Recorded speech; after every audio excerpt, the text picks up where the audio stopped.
I've been extremely skeptical about NAD in the past, or I suppose more specifically NAD supplements. But after reading the study, there may be some hope that NAD could really play a role, in this case against Alzheimer's disease. So let me explain the highlights, and then I'd like to show you an incredibly unlikely supplement and possibly a nutrition style that has evidence behind it not only improving NAD in the brain, but combating Alzheimer's disease. This major study that everyone's been sending me to discuss tried to figure out if we raise NAD levels in the brain, does that impact Alzheimer's disease progression?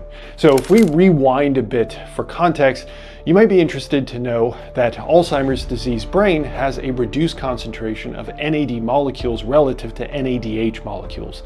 This is data collected from human Alzheimer's diseased brain samples.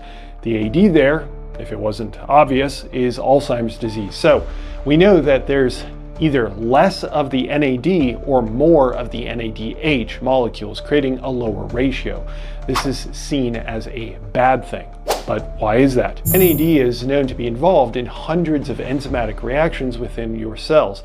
Specifically, it's involved in DNA repair, glucose metabolism, neurogenesis, that's a fancy term for more brain cells to form, and synaptic plasticity, a fancy way of saying that you're greater connections between your brain cells, which is a good thing to have considering that you want your brain cells to communicate effectively. And that's just a small list of the ways that NAD impacts your brain cells' health.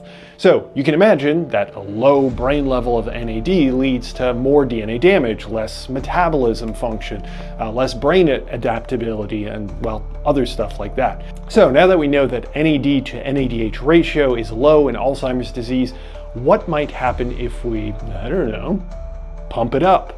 That's what this study that we're focusing on did, in this section in animals, but we'll be returning to humans soon.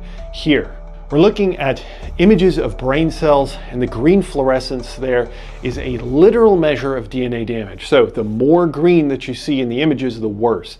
It's also quantified on the graph on the right. The FAD condition there is the Alzheimer's disease condition. So as expected, with lower brain NAD, there's also more DNA damage. But here's the first sign of good news. That far right condition is when the same Alzheimer's disease condition is supplied with additional NAD.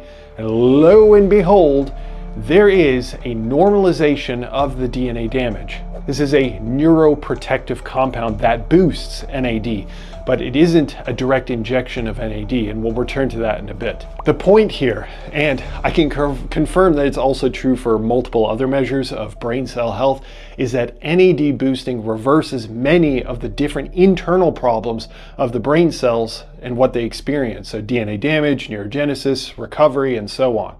For that, the obvious would be to use what was used in this study. But it's an injection, and it's not available yet.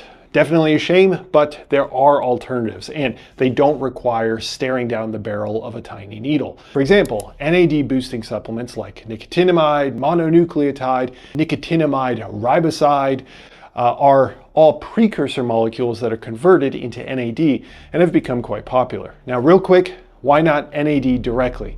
It's highly unstable and doesn't generally translate to effect, so we use more stable precursor molecules.